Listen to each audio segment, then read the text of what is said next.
Bienvenidos a un nuevo episodio de Obcast. Soy su anfitrión, Juan Amasol, y hoy nos sumergiremos en una de las obras más fascinantes del reconocido historiador y escritor argentino Daniel Balmaceda, El crimen de Año Nuevo. Este libro extraordinario nos transporta al Buenos Aires de 1881, una ciudad en plena transformación, donde llegaban entre 2 y 3 barcos por semana con entre 500 y 700 inmigrantes que venían con la valija llena de incertidumbres, nada más. Balmaceda, con su característico rigor histórico y narrativa envolvente, reconstruye un caso policial real que sacudió a la comunidad napolitana de un conventillo en el barrio norte. Lo que comenzó como un hallazgo fortuito mientras investigaba para su libro Los Caballeros de la Noche, se convirtió en una historia vertiginosa que entrelaza investigación policial, tensiones sociales y el impacto de la inmigración masiva en una Argentina que dejaba atrás su pasado de gran aldea. A lo largo de este episodio, exploraremos 10 puntos clave que nos permitirán comprender no solo este crimen misterioso, sino también la idiosincrasia argentina que se gestaba en aquellos años convulsos e inaugurales. Desde las costumbres de Año Nuevo hasta los desafíos de la convivencia intercultural, descubriremos cómo un expediente judicial olvidado puede iluminar toda una época. Prepárense para un viaje en el tiempo que nos revelará cuánto del pasado sigue latiendo en nuestro presente. Hay momentos en la investigación histórica donde el destino parece conspirar para que ciertas historias salgan a la luz.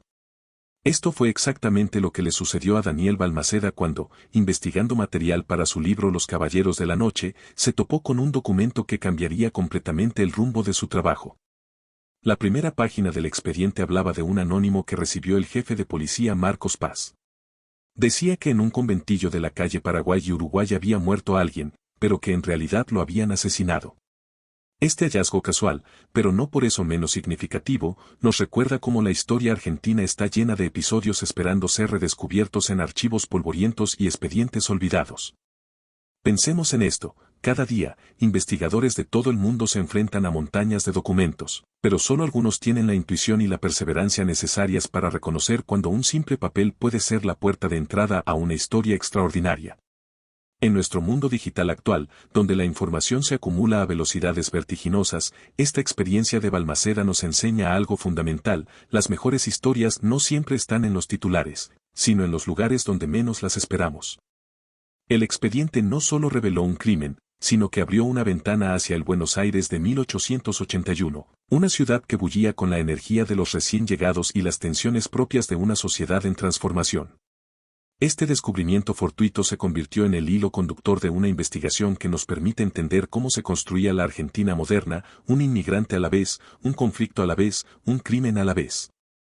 Para comprender la magnitud del crimen que nos ocupa, primero debemos situarnos en el Buenos Aires de 1881, una ciudad que ya había dejado atrás definitivamente su pasado de gran aldea apacible.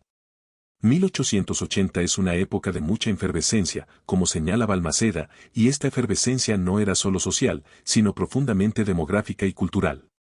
Imaginemos por un momento esta Buenos Aires, una ciudad que se terminaba en Juan B. Justo, sin automóviles ni tranvías eléctricos, donde los 20 comisarios de Buenos Aires patrullaban a pie o a caballo. Entre estos comisarios estaba nada menos que Isidoro Acevedo, el abuelo de Jorge Luis Borges, conectando así la historia policial con la literatura argentina de manera casi mágica. La transformación era visible en cada esquina. Una cuarta parte de sus habitantes eran inmigrantes alojados en pensiones, aferrados al sueño de un futuro mejor. Estos recién llegados no solo cambiaban la demografía de la ciudad, sino que traían consigo sus costumbres, sus conflictos, sus esperanzas y, inevitablemente, sus tensiones.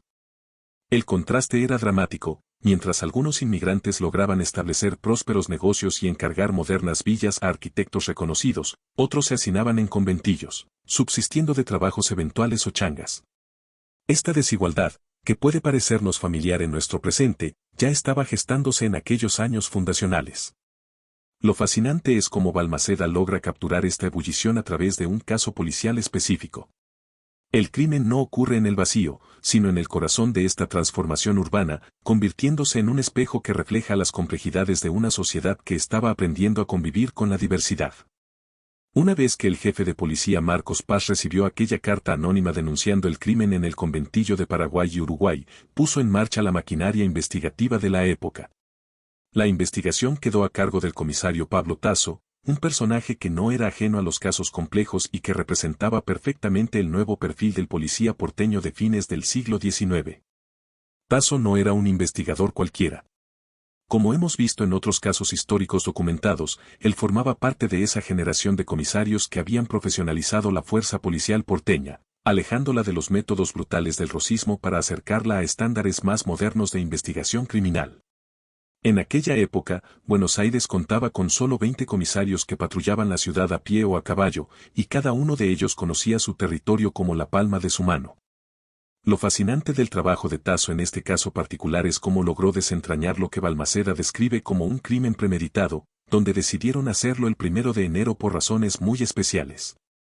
Esta elección de la fecha no fue casual, y aquí comenzamos a ver cómo el método policial de la época se enfrentaba a criminales que planificaban cuidadosamente sus actos. La investigación de Tasso nos permite comprender cómo funcionaba la justicia criminal en el Buenos Aires de 1881.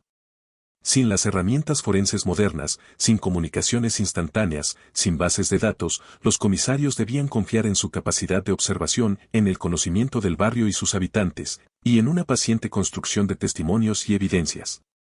El conventillo, con su laberinto de cuartos y su compleja red de relaciones entre inquilinos, representaba un desafío particular para cualquier investigador. Es importante recordar que estos comisarios trabajaban en una ciudad donde convivían múltiples nacionalidades, idiomas y costumbres. Tasso no solo debía resolver un crimen, sino hacerlo en un contexto intercultural donde las barreras lingüísticas y culturales podían ocultar pistas cruciales o generar malentendidos que complicaran la investigación. Para comprender completamente el contexto en el que se desarrolla el crimen que nos ocupa, debemos detenernos en una institución emblemática de aquella época, el Hotel de Inmigrantes. Como señala Balmaceda, muchos de esos recién llegados pasaban sus primeros días en el Hotel de Inmigrantes, donde podían dormir y comer gratis durante 4 días mientras buscaban trabajo y destino. Aunque el hotel más conocido se construyó recién en 1906, ya desde 1857 existían instalaciones destinadas a albergar a los inmigrantes en sus primeros días en Argentina. Para 1881, estos lugares funcionaban como la primera ventana a la realidad argentina, donde se mezclaban esperanzas, desilusiones, idiomas y culturas en un crisol extraordinario. Imaginemos por un momento esa experiencia, después de semanas de travesía oceánica, hacinados en barcos que traían entre 500 y 700 personas por viaje, los inmigrantes desembarcaban en un puerto bullicioso y caótico, donde el primer desafío era comunicarse en un idioma que muchos no dominaban. El Hotel de Inmigrantes representaba no solo un techo y comida gratuita, sino también un espacio de transición donde aprender las primeras reglas de supervivencia en el nuevo país. La rutina en estos hoteles era estricta pero necesaria, los despertaban las celadoras muy temprano, el desayuno consistía en café con leche, mate cocido y pan fresco, y durante el día las mujeres se dedicaban a los quehaceres domésticos mientras los hombres gestionaban su colocación laboral en la oficina de trabajo. Esta división de roles reflejaba las costumbres de la época, pero también la urgencia práctica de conseguir trabajo lo antes posible. Lo que hace particularmente relevante al Hotel de Inmigrantes para nuestra historia es que representaba el primer contacto organizado con la sociedad argentina. Allí se distribuían mapas, se daban las primeras lecciones sobre costumbres locales, y se comenzaba a tejer esa compleja red de relaciones que luego se extendería por los conventillos de la ciudad. Muchos de los personajes involucrados en el crimen de Año Nuevo probablemente pasaron por estas instalaciones, llevando consigo no solo sus pertenencias, sino también sus conflictos, sus secretos y las tensiones que eventualmente estallarían en violencia en aquel fatídico 1 de enero de 1881. Para entender completamente la magnitud del crimen que sacudió a la comunidad napolitana en 1881, debemos adentrarnos en ese mundo fascinante y complejo que fueron los conventillos porteños.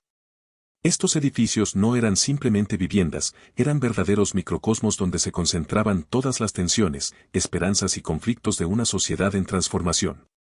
En 1880, Buenos Aires ya contaba con más de 1.500 conventillos, y para fines de esa década, la cifra había aumentado a casi 2.000, albergando a cerca de 100.000 personas.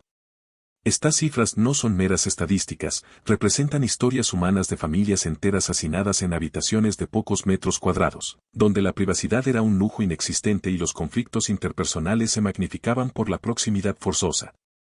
La estructura típica de un conventillo nos ayuda a visualizar este escenario, un patio central alrededor del cual se levantaba una o dos filas de habitaciones, cada una con una puerta que daba al patio común. Las familias, y muchas veces hasta dos familias separadas apenas por una cortina, compartían estos espacios mínimos. Los servicios eran comunitarios, unos pocos baños para decenas de inquilinos, canillas de agua potable escasas y sistemas de drenaje que frecuentemente colapsaban. Pero lo más significativo de los conventillos era su carácter cosmopolita. En un mismo patio podían convivir una familia napolitana, un grupo de trabajadores gallegos, artesanos franceses, comerciantes judíos y peones criollos. Esta diversidad, que en principio podría parecer enriquecedora, generaba también fricciones constantes, diferencias de idioma que dificultaban la comunicación, costumbres alimentarias que chocaban, horarios de trabajo distintos que alteraban el descanso de otros, y, por supuesto, los inevitables conflictos por el uso de los espacios comunes. En este contexto, un conventillo del barrio norte, donde se desarrolla nuestro crimen, no era solo un lugar de vivienda, sino un hervidero de pasiones, rencores y secretos. Los inquilinos se conocían demasiado bien, sabían de los problemas económicos de cada familia, de las infidelidades, de los negocios turbios, de las deudas impagadas. Esta intimidad forzada convertía cualquier disputa personal en un asunto público y cualquier conflicto menor podía escalar rápidamente hacia la violencia. Uno de los aspectos más intrigantes del crimen que nos ocupa es precisamente su fecha, el 1 de enero de 1881.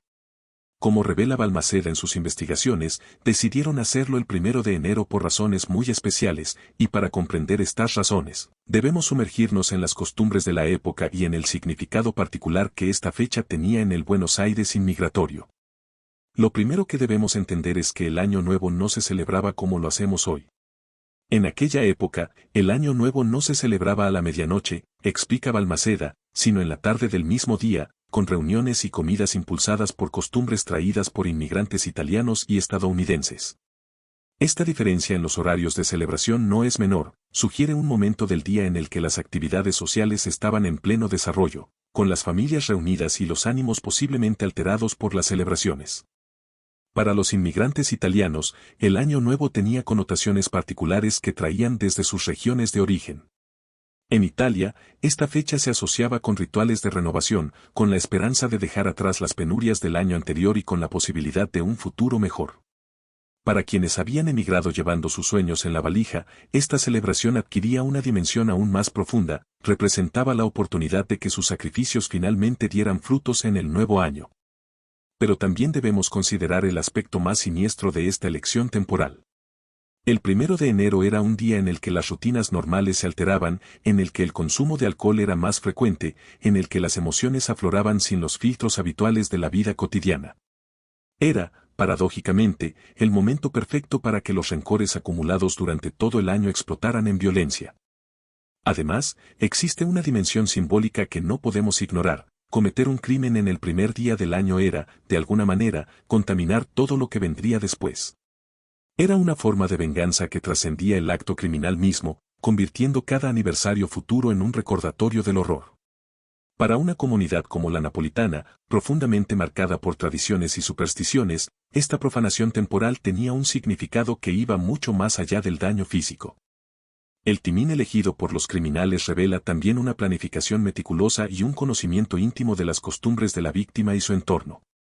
Sabían que en esa fecha específica, a esa hora particular, se darían las condiciones ideales para ejecutar su plan, aprovechando tanto la alteración de las rutinas normales como el simbolismo devastador de la fecha elegida. Para comprender verdaderamente la complejidad del trabajo del comisario Pablo Tasso en la investigación del crimen de Año Nuevo, debemos situarnos en el contexto de los métodos de investigación criminal disponibles en 1881. Estamos en un momento bisagra de la historia policial argentina, donde los métodos tradicionales comenzaban a convivir con las primeras aproximaciones científicas al crimen.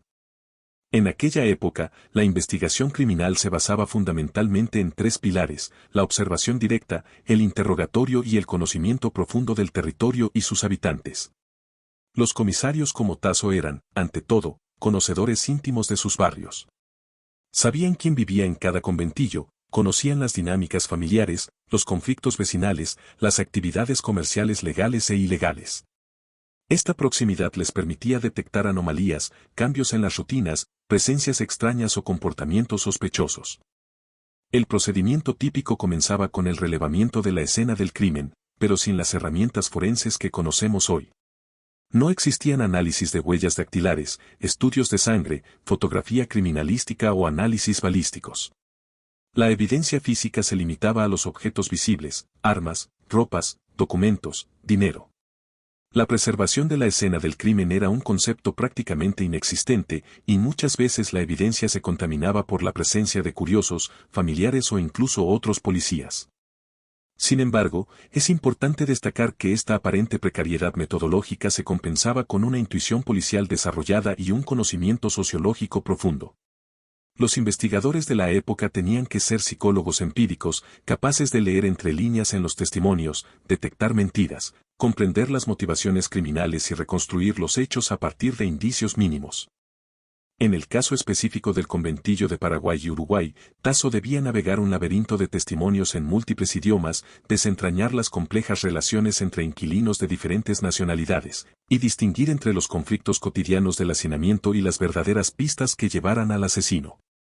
Su investigación se convertía así en una arqueología social, donde cada declaración debía ser contrastada no solo con otras versiones de los hechos, sino también con el conocimiento previo sobre las dinámicas del lugar.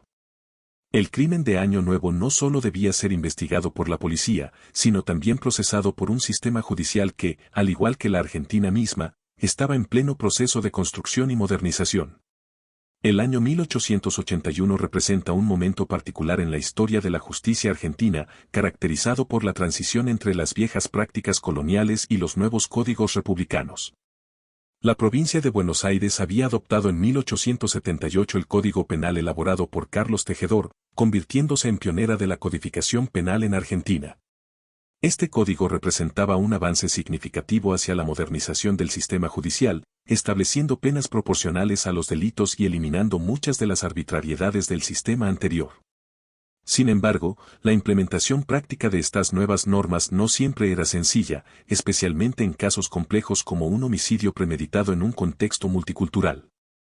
La estructura judicial de la época organizaba la administración de justicia en varias instancias.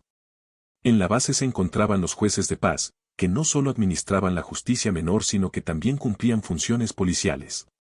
Por encima de ellos estaban los jueces letrados con especialización por fuero, y en la cúspide las cámaras de apelación instaladas en cada departamento judicial. Esta pirámide judicial debía procesar no solo los aspectos legales del crimen, sino también sus implicaciones sociales y culturales.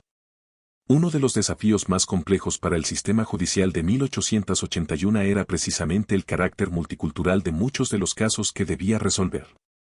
En el expediente del crimen de Año Nuevo, los magistrados se enfrentaban a testimonios en diferentes idiomas, a costumbres legales diversas traídas por los inmigrantes, y a conceptos de justicia que no siempre coincidían con los establecidos en los códigos argentinos.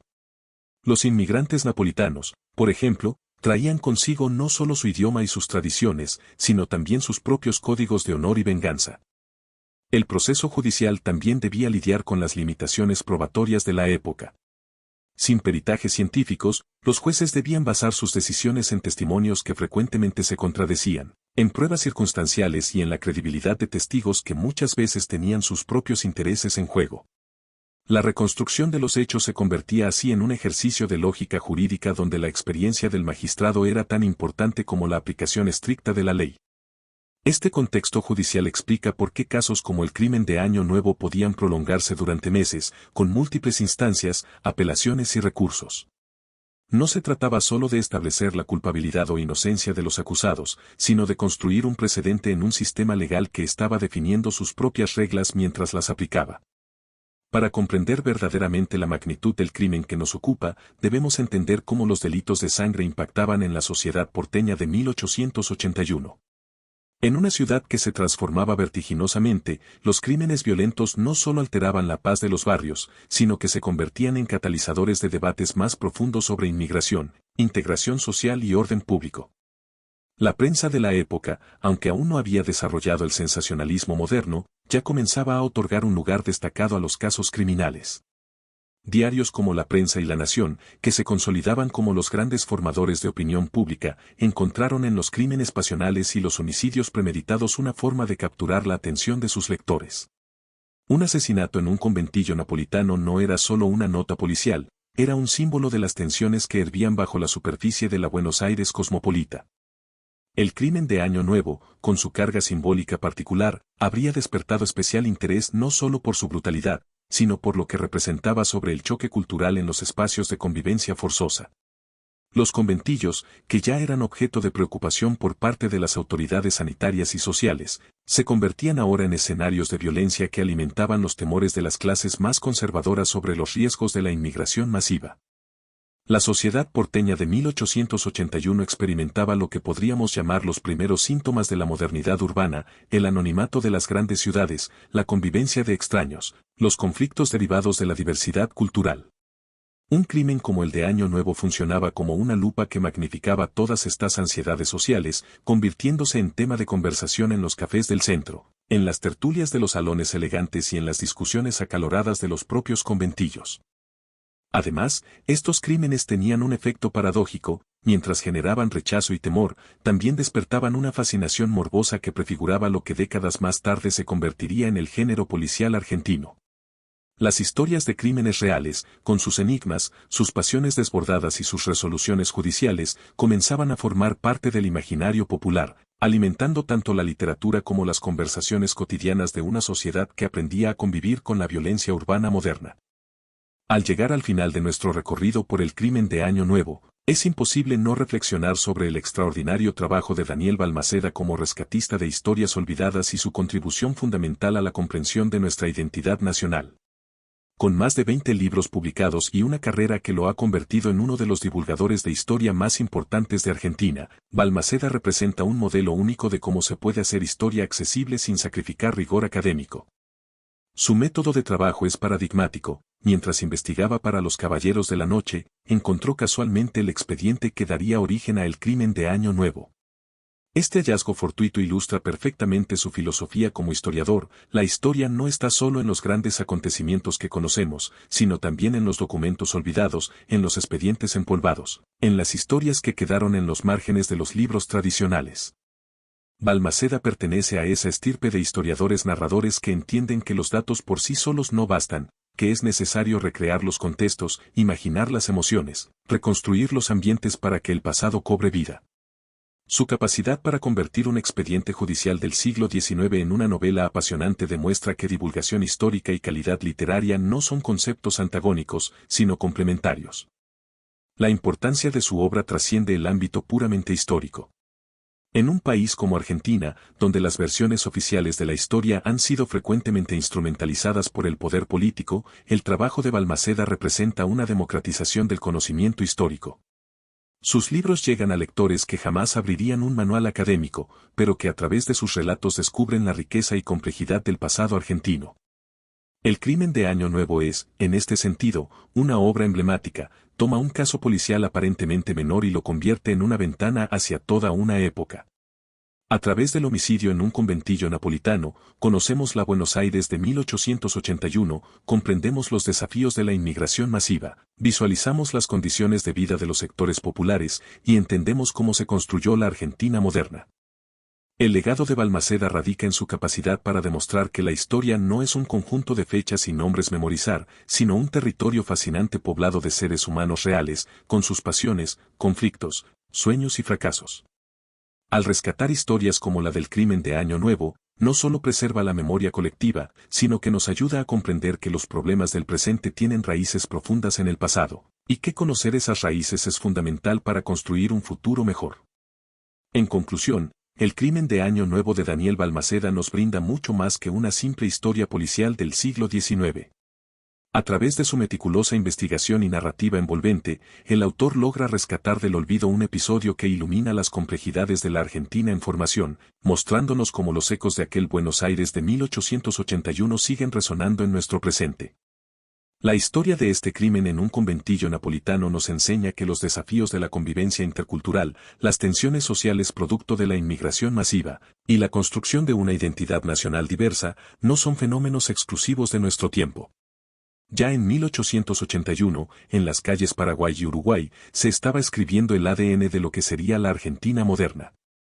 Balmaceda logra conjugar con enorme talento la investigación rigurosa y la divulgación, recordándonos que la historia no es solo una sucesión de fechas y nombres, sino un entramado de vidas humanas, sueños truncados y esperanzas cumplidas.